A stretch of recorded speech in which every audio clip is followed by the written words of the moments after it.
Brazil দেশটার নাম উচ্চারণ করতে গেলে সবার প্রথমে যার কথা মাথায় আসে তার নাম ফুটবল। ফুটবলই তাদের ধ্যান, ফুটবলই তাদের জ্ঞান। ফুটবলে তারা ঘুমায়, ফুটবলে জাগে, ফুটবলে দেখে স্বপ্ন।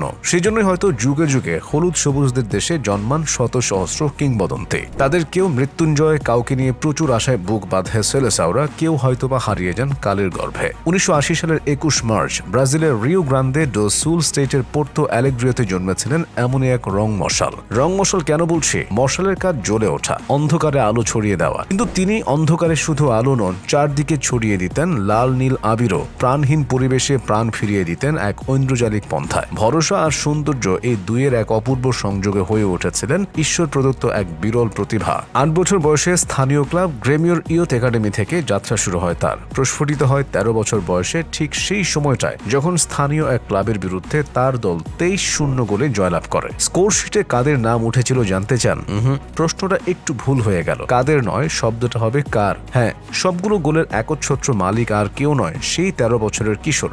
তখনই কি আঁচ করা গিয়েছিল যে এই ছোট্ট স্ফুলিঙ্গ একদিন প্রতিপক্ষ দলকে ছাড়খাড় করে দেওয়ার জন্য যথেষ্ট হবে? হয়তোবা। যখন 1999-2000 মৌসুমে 48 ম্যাচে 23 গোল করার পাশাপাশি তিনি মন্ত্রমুগ্ধ করেছিলেন ব্রাজিলের 1994 বিশ্বকাপ জয়ী অধিনায়ক দুঙ্গাকে। তার ক্লাব ইন্টারন্যাশনালের বিরুদ্ধে খেলাকালীন তার মাথার উপর দিয়ে বল ফ্লিক করে নিয়ে দুর্দান্ত ড্রিবলিংয়ে তাকে বোকা বানিয়ে সে ম্যাচ শেষে কার্লোস দুঙ্গা তো বলেই বসেন, রোনালদিনহোর মতো এমন স্কিল খেলোয়াড় তিনি তার জীবনে দেখেননি। রোনালদিনহো আন্তর্জাতিক ও ক্লাব দুই অঙ্গনের ফুটবলেই সফল এক খেলোয়াড়। মাত্র 19 বছর বয়সে 1999 সালে ব্রাজিলের হয়ে কোপা আমেরিকার শিরোপায় ঠোঁট ছোঁয়ান তিনি। টুর্নামেন্টে একটি গোলও করেছিলেন। ফিফা কনফেডারেশনস কাপেও শুধু ফাইনাল ম্যাচ বাদে প্রতিটিতে গোল করে গোল্ডেন বুট নিজের করে নিয়েছিলেন। 2002 বিশ্বকাপের কোয়ার্টার ফাইনালের কথাই বা কে ভুলবে, যখন ইংল্যান্ডের বিপক্ষে হাফ টাইমের প্রায় শেষের দিকে জাদুকরি অ্যাসিস্ট দিয়ে দলকে 1-1 সমতায় ফিরিয়েছিলেন। আর 50 মিনিটের মাথায় প্রায় 40 গজ দূর থেকে বলকে এক অবিশ্বাস্য কার্ভের গতিপথে জড়িয়েছিলেন ইংল্যান্ডের জালে। সেই বছরই তো ব্রাজিল জিতে নেয় তাদের রেকর্ড 5ম বিশ্বকাপ।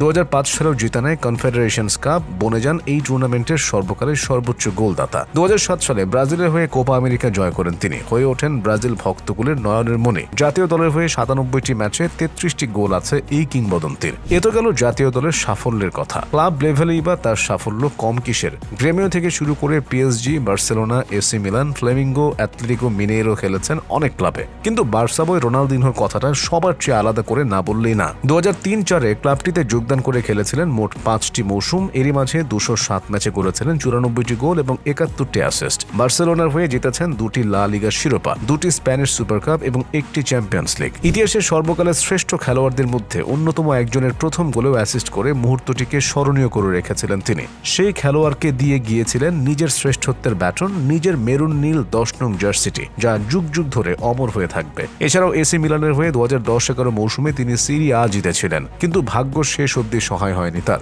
অথবা নিজের প্রতিভার প্রতি সঠিক সুবিচারটা করে উঠতে পারেননি তিনি। ক্লাবে হোক কি জাতীয় দলে, বিশ্বকাপ হোক বা লা লিগা, 120 গজের মাঠটাকে নিজের মতো করে রাঙিয়ে দেওয়া, দুবার ফিফা দ্য বেস্ট এবং একবার ব্যালন ডিওর জেতা এই খেলোয়াড়ের পতনটা এত দ্রুত আর আকস্মিকভাবে ঘটে যাবে কেউ ভাবেওনি কখনো। নিজের নামের পাশে পরিসংখ্যানকে আরেকটু ভারী করে তোলার অবকাশ ছিল, হয়তো জাতীয় দল বা ক্লাবকে দিতে পারতেন আরো অনেক কিছু। কিছুটা নিজের খেয়ালের বশেই হোক, কিছুটা বা পরিপার্শ্বের অন্যায়, একসময় নিভে যেতে হলো এই রং মশালকে।